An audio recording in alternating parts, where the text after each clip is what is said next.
salen mejor. Aunque uno dice, puedo mejorar estas cosas o puedo mejorar esto otro, pero no sale igual. Siempre la primera vez es única, así como ustedes son únicos. Mírenlos.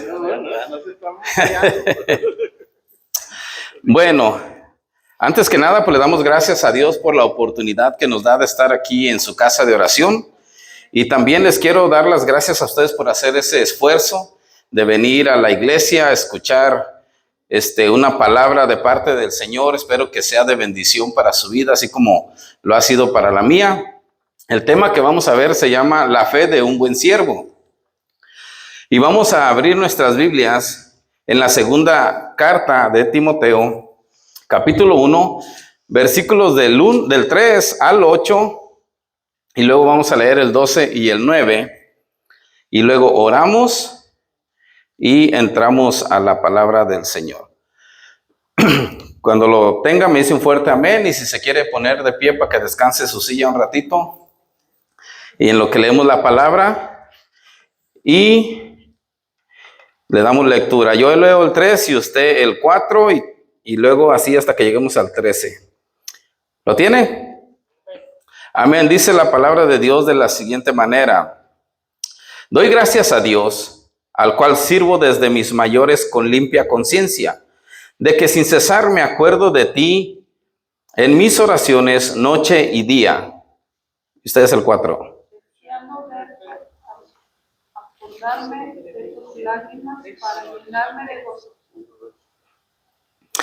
Amén. 5 dice, trayendo a la memoria la fe no fingida que hay en ti, la cual habitó primero en tu abuela Loida y en tu madre Eunice, y estoy seguro que en ti también. Por lo cual te aconsejo que avives el fuego del don de Dios que está en ti por la imposición de mis manos. Porque no nos ha dado Dios espíritu de cobardía, sino de poder, de amor y de dominio propio. Por tanto, no te avergüences de dar testimonio de nuestro Señor ni de mí, preso tuyo, sino participa de las aflicciones por el Evangelio según el poder de Dios. Versículo 12 dice, por lo cual asimismo padezco esto, pero no me avergüenzo, porque yo sé a quién he creído, y estoy seguro que es poderoso para guardar mi depósito para aquel día. Y todos juntos el 13. Retén la forma de las sanas palabras que de mí oíste en la fe y amor que es en Cristo Jesús. Vamos a orar. Padre bueno que estás en el cielo, te damos gracias en esta hora por esta porción de tu palabra. Te pedimos que tu Espíritu Santo nos guíe, nos dirija y nos ayude a entender y comprender este pensamiento que tienes para nuestra vida. Ayúdanos a ponerla por obra y por práctica en el nombre de Cristo Jesús. Amén. ¿Puede tomar su lugar? Gracias. Bueno, ¿cómo se llamó el tema? La fe de un buen siervo. ¿Cuántos buenos siervos hay acá? No hay ni uno. Ahora no vinieron. Ok. Dice que la fe de un buen siervo, dice, doy gracias a Dios al cual sirvo desde mis mayores. ¿Qué quiere decir mis mayores? Al cual sirvo desde mis mayores. ¿Qué quiere decir para ustedes? ¿Qué entienden? Dice, doy gracias a Dios al cual sirvo desde mis mayores. Como que no hace mucho sentido, ¿verdad? Como que dice, desde mis mayores, pues, ¿qué es eso? Pero quiere decir al cual sirvo desde mis antepasados, desde su padre, su abuela, su abuelo, su tatarabuelo. Desde que él era pequeño, le sirve a ese Dios, al Dios de sus padres. Entonces, él tiene ese gozo y ese privilegio de decir que él sirve a este Dios. ¿Cómo andamos nosotros en ese aspecto de servir? ¿Cómo nos consideramos nosotros? ¿Buenos siervos? ¿Malos siervos? ¿Más o menos siervos? ¿Verdad? ¿Un poquito siervos? Ahora, ¿quién fue Pablo? Alguien que me diga quién fue Pablo. Para no ser el único que tiro de aquí para allá, tiren de allá para acá. ¿Quién fue el apóstol Pablo? ¿Les ayudo? Ok, el apóstol Pablo era un fariseo de fariseos, que él seguía la ley de Dios al pie de la letra. y él era un perseguidor de los cristianos en la iglesia primitiva hasta que se encontró con Jesús y Jesús le dio de su luz y él pudo ver que él estaba peleando contra Jesús hasta que Jesús se le aparece, lo trae a conciencia y le dice: Pablo, dura cosa te es dar cosas contra el aguijón. O sea, ¿para qué te peleas conmigo? ¿Por qué te pones contra Sansón a las patadas? Y a partir de allí es que Dios empieza una nueva etapa en la vida del apóstol Pablo. Entonces Pablo empieza él a servirle a Dios, y hay una porción en la Biblia donde él llega a la casa de los cristianos y los cristianos le tienen miedo. Así como cuando usted llegaba antes, cuando era bien malo, bien malote, y que usted caminaba como Robocop, la gente lo miraba y le tenía miedo. Así era Pablo. Pablo tenía un mal testimonio, un testimonio de sanguinario, de asesino, de torturador. Y entonces, hasta que Bernabé le hizo el paro, vino Bernabé y le dijo: tranquilos, este Pablo ya ha sido cambiado, ya ha sido transformado. Y por eso es que ahora Pablo le escribe a Timoteo y le dice: le doy gracias a Dios al cual sirvo desde mis antepasados. Porque antes de que Cristo viniera, él ya le servía a Dios, pero no había tenido ese encuentro genuino para enderezarle sus pasos, para enderezarle su camino. ¿Cuántos de nosotros no creíamos en Dios antes de venir a los pies de Cristo? Pero no le servíamos. Entonces Pablo viene aquí y dice que él viene y le sirve a Dios con limpia conciencia. ¿Qué quiere decir eso? Con la conciencia limpia. ¿Cuántos tienen la conciencia limpia? No me echen mentiras, porque desde aquí se las alcanzo a ver que está bien sucia, así como la mía. Ahora, con limpia conciencia, ok, si no podemos definir cómo es que es una conciencia limpia, definamos cómo es que es una conciencia sucia. ¿Cómo se ensucia la conciencia? A ver. Con mentiras. ¿Cómo más? Con malos hábitos. O sea, entonces, si sabemos cómo se ensucia la conciencia, ¿cómo la podemos limpiar? ¿Cómo limpiamos nuestra conciencia? Dice: al cual sirvo con limpia conciencia. Vaya conmigo para descubrir en el libro de Hechos, capítulo, creo que es 22:6. Libro de Hechos, capítulo 22, versículo 6. A ver si es que está por ahí, si no, me lo robaron.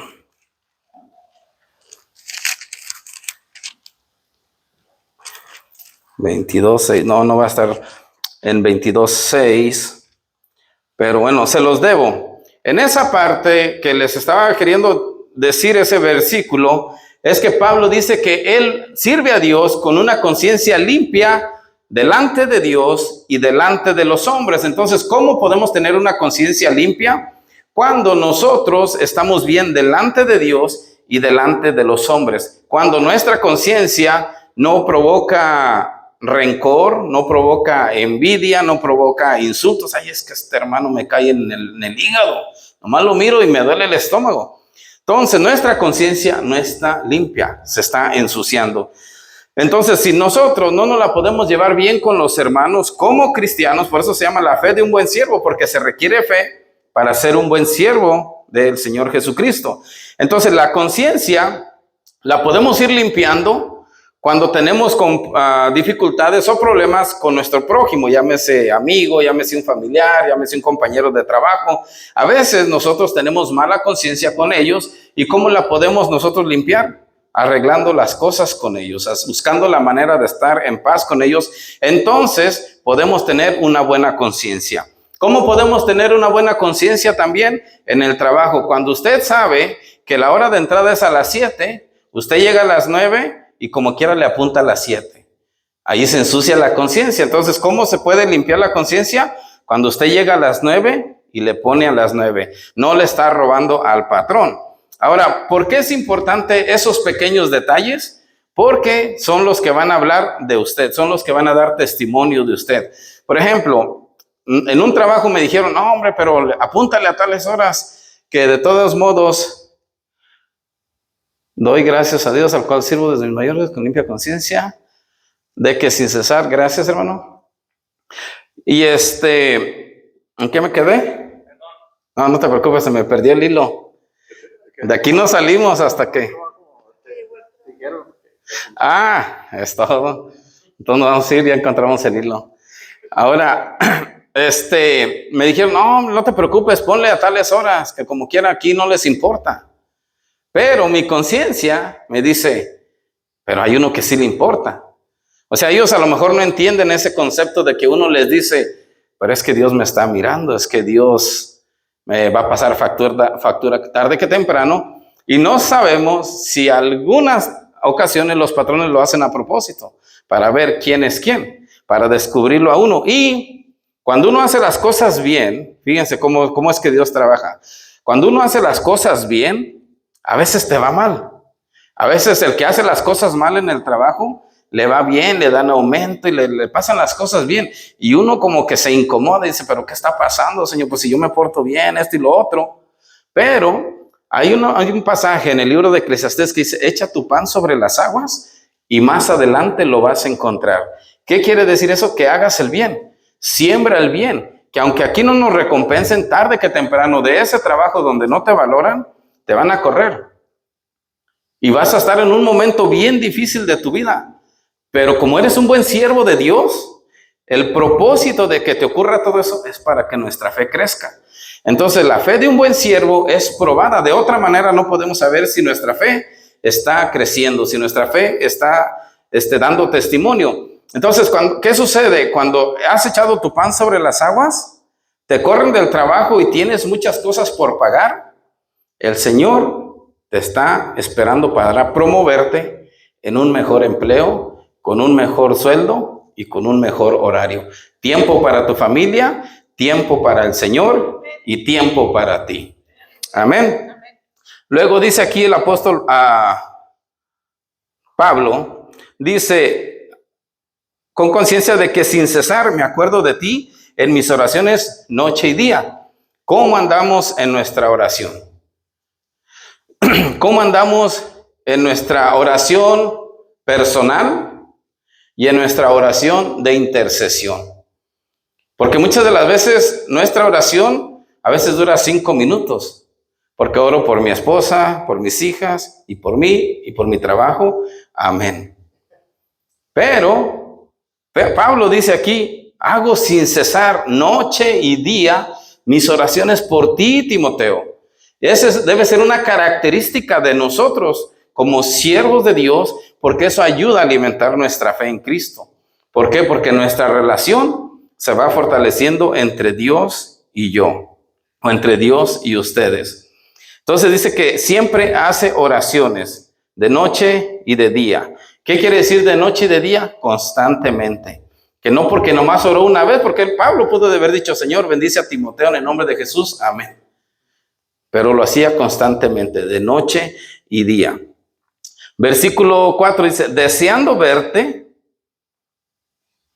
Hay personas que cuando uno las mira, uno se arrepiente de haber venido al culto. Dice, ¿por qué vine al culto aquí? Si hubiera sabido que esta hermana o este primo, no vengo. Y hay veces que los mira uno en la tienda y se regresa uno por la puerta y vas a otra tienda aunque esté más lejos, con tal de no ver a la persona que según es nuestro hermano. Dice, deseando verte.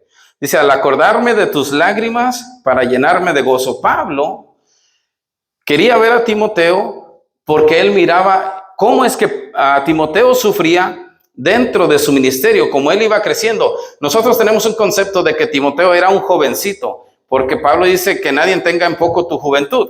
Pero cuando Pablo conoce a Timoteo, sí tendría unos 20, 21, 23 años de edad, pero todavía no era pastor de la iglesia de Éfeso.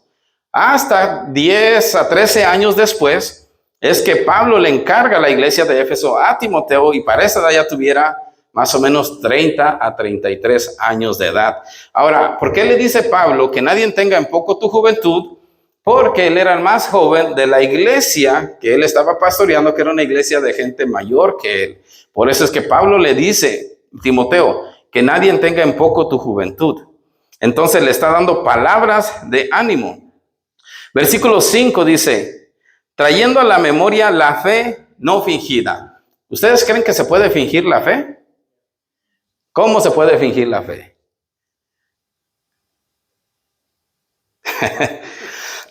La fe la podemos fingir cuando decimos que tenemos esa relación con Dios. Yo mismo puedo estar fingiendo mi fe. ¿Cuántos de los que están aquí piensan o creen que yo tengo mucha fe? ¿Nadie? Tengo que dar testimonio mejor. Ok, ahora, nosotros podemos fingir la fe, que somos hombres de fe. ¿Cómo estás, hermano? Bien, hermano, Dios es bueno. Tengo fe, voy a una entrevista de trabajo y siempre tenemos esa costumbre, algunas personas decir, por fe te lo van a dar. Y vas, amén, en el nombre de Jesús vas y no te dan el trabajo.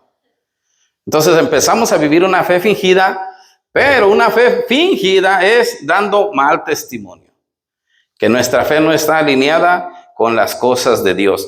Ahora, fíjese cómo Pablo le dice aquí, una fe no fingida que hay en ti. Pablo está diciendo que esa fe debe habitar en nosotros. Una fe no fingida que esté dentro de nosotros, dice, la cual habitó primero en tu abuela Loída y en tu madre Eunice. Y estoy seguro que en ti también. Ahora, Pablo está reconociendo el gran privilegio de nacer en un hogar cristiano. Aunque Timoteo, su abuela y su madre eran judías, su padre era griego. Pero a su madre y a su abuela no le importó que el padre de Timoteo fuera griego y él pudiera ser un obstáculo para enseñarle las cosas a Timoteo. Ahora, ¿por qué es que la abuela y la madre se motivarían a enseñarle a Timoteo las cosas? Vaya conmigo a Deuteronomio capítulo 6, versículo 6 y 7. Vamos a ver qué había dentro de la abuela y la mamá de Timoteo. Deuteronomio 6, 6 y 7. ¿Lo tiene? ¿Lo tenemos? Ok. Dice, y estas palabras que yo te mando hoy estarán sobre tu corazón. ¿Cuáles palabras? Estas palabras, las que Dios le está diciendo aquí a Moisés, que le diga a su pueblo. Dice, estas palabras que yo te mando hoy, dice, estarán, en el versículo 6, y estas palabras que yo te mando hoy estarán sobre tu corazón. Y luego, ¿qué dice el 7? A tus hijos. Y hablarás de ellas estando en tu casa y andando por el camino y al acostarte y cuando te levantes. Yo no sé ustedes, pero hoy en día en muchas casas ya no se come en la mesa de la cocina. En muchas familias se hace la comida y cada quien agarra su plato y se meten a su cueva. Ahora, ¿cómo nosotros podemos recuperar esa unión familiar en la casa? Poniendo reglas y poniendo límites. ¿Saben qué? A la hora de la comida, nos sentamos en la mesa y es una muy buena oportunidad para dos cosas.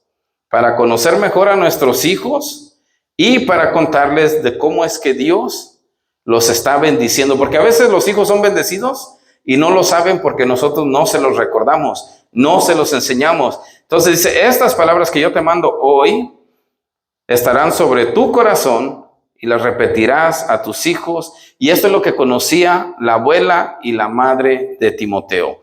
Vaya conmigo a Proverbios 22, 6. El que lo encuentre primero lo lee. ¿Lo tienen?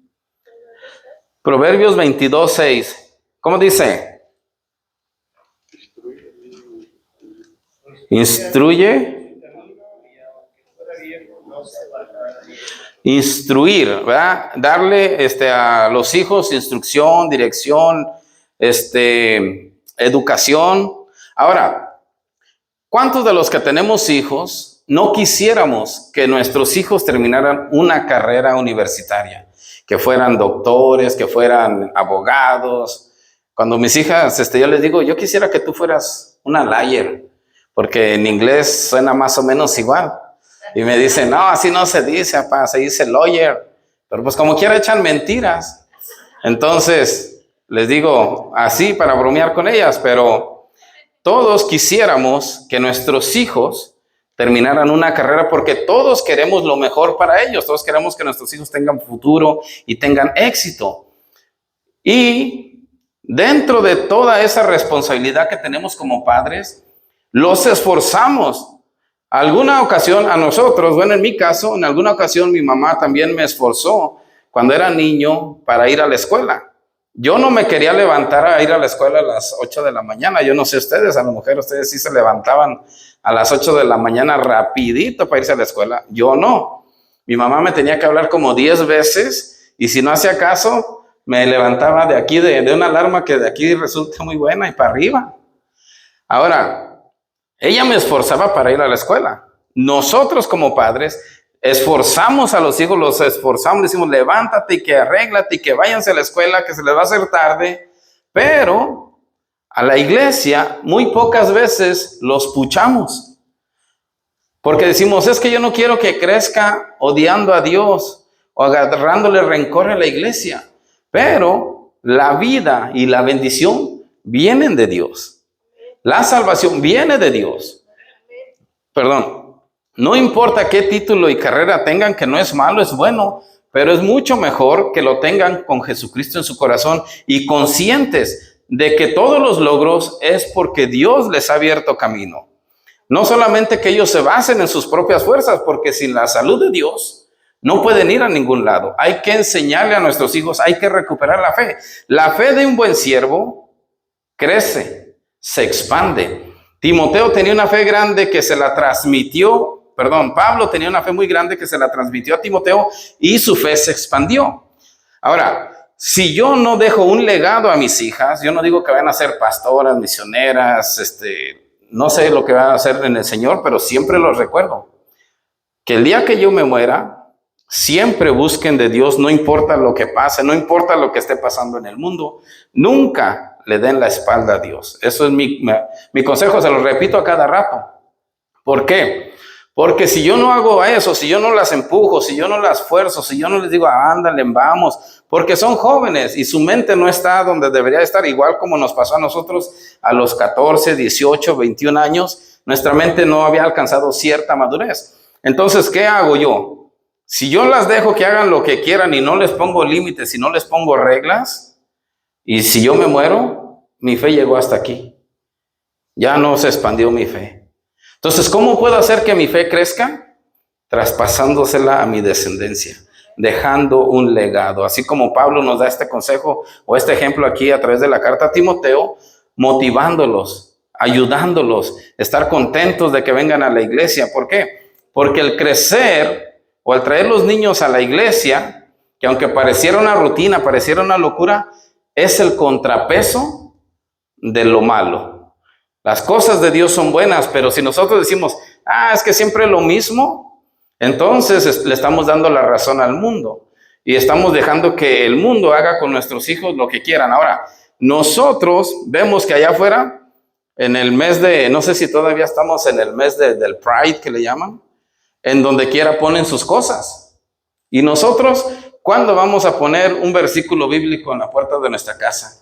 ¿Cuándo vamos a poner un versículo bíblico en el pasto de nuestra casa? O sea, la gente pasa y nosotros somos cristianos, le servimos a Dios, pero nuestra fe no se ve expuesta.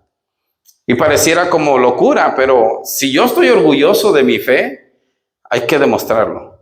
Ahora, las obras no nos salvan, pero las obras son las que le dan testimonio a otros de que tenemos un Dios poderoso y un Dios vivo. Amén. Uy, qué silencio. Hasta me dio frío. Santo.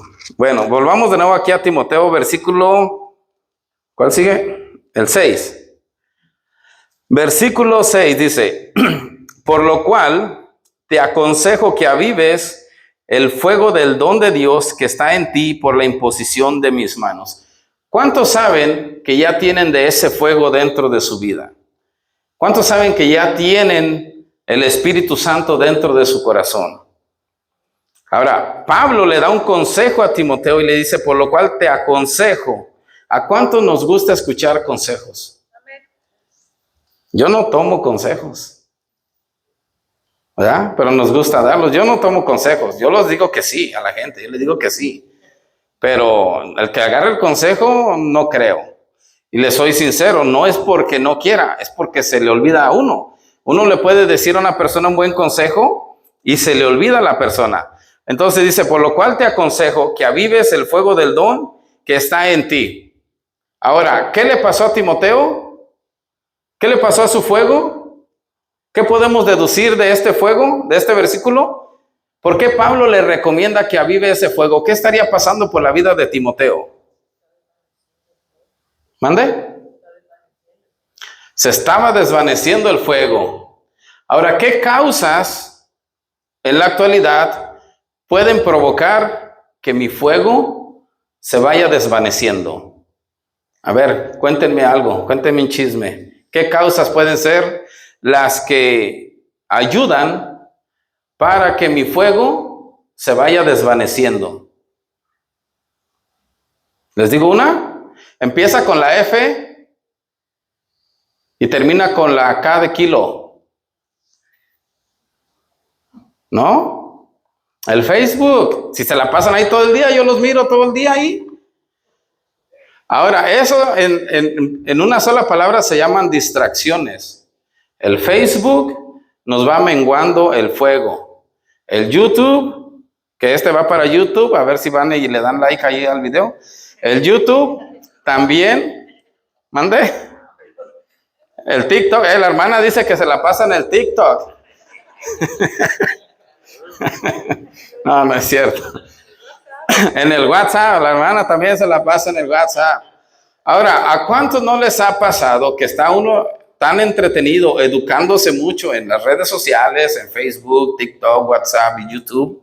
Netflix, no me digan cuando las series están bien interesantes, no quisieran ni que se acabara la noche porque está uno ahí, mire y mire la otra serie, nomás esta. Se acaba la serie y se quedó bien interesante.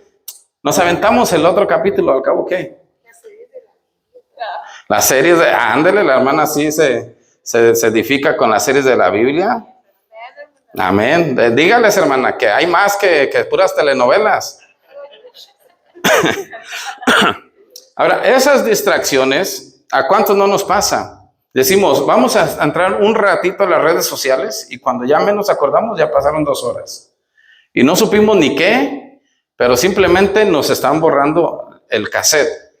A ver, yo les soy sincero, el único teléfono que yo me sé de memoria, adivinen cuál es, aparte del mío. Me están espiando.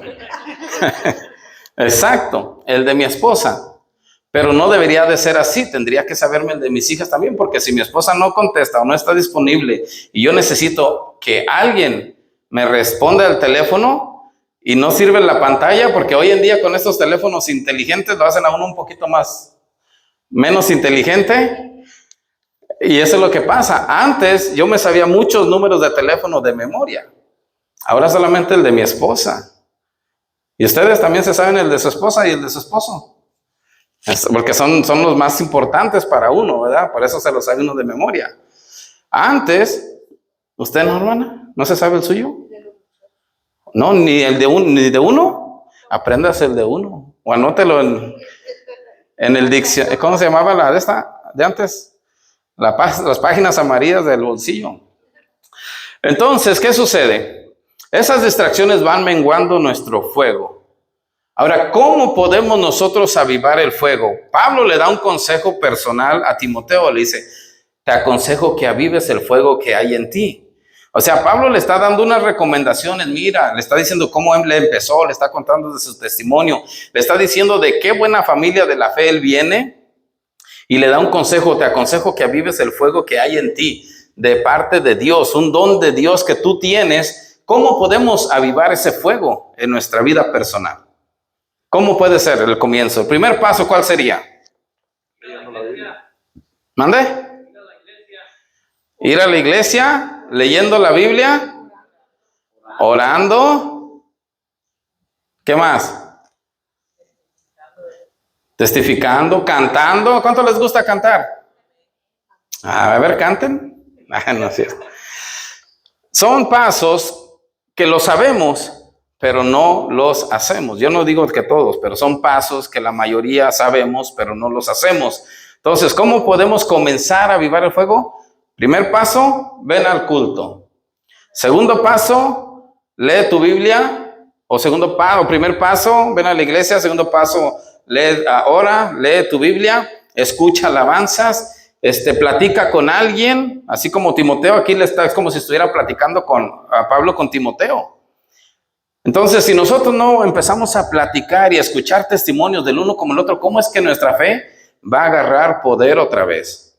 Entonces necesitamos conectarnos unos con otros para que ese don, ese regalo que ya tenemos, comience a fluir, comience a saltar. Entonces, hay que ir cambiando poco a poco las distracciones. Yo sé que hay series que están muy interesantes en Netflix, como esa de Narcos México y cosas de esas. Uno dice, ay, qué cosas pasan, ¿verdad? Tan educativas, y uno está ahí, mire y mire una cosa tras otra. Pero hay que ir cambiando poquitas cosas. Entonces, hay que avivar el fuego. Ya sabemos cómo, viniendo a la iglesia. Y como les vuelvo a repetir, gracias que hacen el esfuerzo de venir a la iglesia a escuchar el consejo de la palabra del Señor. Entonces, las distracciones hay que irlas menguando, hay que ir dejando una por una. No es fácil, porque es como un vicio también. Aunque usted no quiera, si usted está esperando algo, rápido uno saca el teléfono y empieza uno ahí, aunque no estés haciendo nada, nomás estás ahí con el dedito. Y no han visto que no les pase como aquellas personas que van caminando en la calle y van con el teléfono y hay un agujero en el piso y se caen. Hay otros que van entrando al mall, piensan que la puerta está abierta como son de vidrio y van caminando y cuando menos se acuerdan ya chocaron con la puerta. Que no les pase así.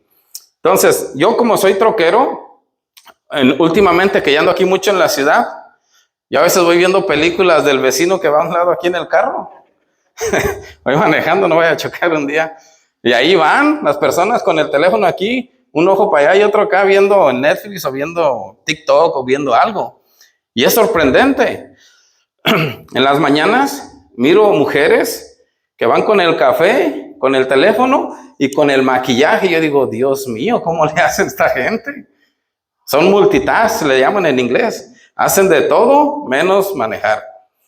Entonces, nos quedamos en el versículo 7, dice, porque no nos ha dado Dios espíritu de cobardía, sino de poder, de amor y de dominio propio.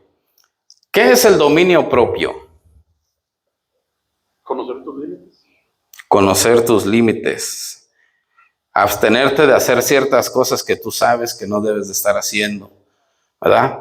Decir, bueno, voy a echarme este cigarrito y tú sabes que te hace mal.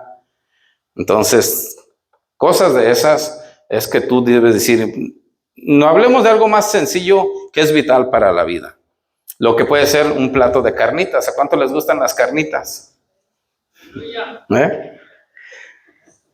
Hay gente que sabe que no debe de comer carnitas, pero ¿qué dicen? Un taco al año no hace daño. Hasta que ya está uno ya metido en el hospital, se acuerdan y se arrepiente uno. Pero no es que se arrepiente, es remordimiento de conciencia. Entonces, versículo 8 dice, por tanto, ya me pasé, hermanos. Por tanto, dice que no te avergüences de dar testimonio de nuestro Señor, ni de mí, preso suyo, sino participa de las aflicciones por el evangelio según el poder de Dios. Este es un consejo muy bonito. Dice que no hay que avergonzarse del evangelio, ni de dar testimonio. No hay que tener vergüenza de testificar de Cristo. Romanos 1:16 dice que el evangelio de Dios es poder. O sea, no me avergüenzo del evangelio porque es poder. Es poder el evangelio, testificar de Cristo, dar testimonio de las cosas de Dios. En Mateo 10, 32 y 33 dice que si confesamos a Jesús delante de los hombres, Dios nos va a confesar a nosotros, o Jesús nos va a confesar delante de su Padre que está en el cielo. ¿Mande? Ese es Mateo 10, 32. Ese es 10, 9, Romanos 10, 9. Muy bien. Y el otro es el 33, dice que si me niegas delante de los hombres, yo también te negaré delante de mi Padre que está en los cielos. Entonces, Pablo está dándonos un consejo de empezar a testificar, de que nuestra fe de buen siervo vaya creciendo. Versículo 2 dice, por lo cual asimismo padezco esto, pero no me avergüenzo porque yo sé a quién he creído y estoy seguro de que es poderoso para guardar mi depósito para aquel día. Pablo está diciendo, este es otro consejo que tenemos que tener conciencia nosotros también, donde dice que él asimismo padece. El camino del evangelio es sufrido. El camino del evangelio es al revés del mundo. Por eso es que Jesucristo dice, si te pegan en una mejilla, ponle la otra. El que te pida que le des la túnica, dice, deja que se lleve todo. O sea, es al revés de nuestro pensamiento. Así que en el cristianismo vamos a sufrir, vamos a padecer. Cuando Pablo escribe esta carta, él está en la cárcel y fíjese los consejos que él está dando estando en la cárcel. Yo no creo que escribiría una carta de ese tamaño estando en la cárcel. Yo no sé usted, pero Pablo era un personaje excepcional, un hombre de fe, un hombre que estaba seguro de quién era él en Cristo. Y en esta hora, el último versículo dice, retén, versículo 13, la forma de las sanas palabras que de mí oíste. ¿Y cuáles son esas palabras? Dice, en la fe y amor que es en Cristo Jesús. Dos cosas que debemos de retener, nuestra fe y el amor en Cristo Jesús. Vamos a orar para irnos, porque se me durmió el gallo, ahora sí, se me fue bien rápido el tiempo. Padre bueno que estás en el cielo, te damos gracias en esta hora por este tiempo. Te pedimos, Señor, que nos permitas que esta palabra, Señor, la pongamos por práctica, que dejemos la vergüenza a un lado, que reconozcamos nuestra necesidad y que nos ayudes a crecer y fortalecer nuestra fe. Que podamos alimentar y avivar ese fuego por medio de oír tu palabra, por medio de adorarte, cantarte alabanzas, por medio de platicar con otros amigos y hermanos sobre ti, para que nuestra fe, Señor, pueda dar testimonio a aquellos que no te conocen. Te ruego que nos lleves con bien a nuestros hogares, te damos gracias en este día y que por la noche podamos dormir y descansar tranquilos y en paz. Gracias en el nombre de Cristo Jesús. Y el pueblo de Dios dice, amén. Dios les bendiga, hermanos, muchas gracias por su tiempo, y aquí nos miramos el sábado a las 8 para la oración y el domingo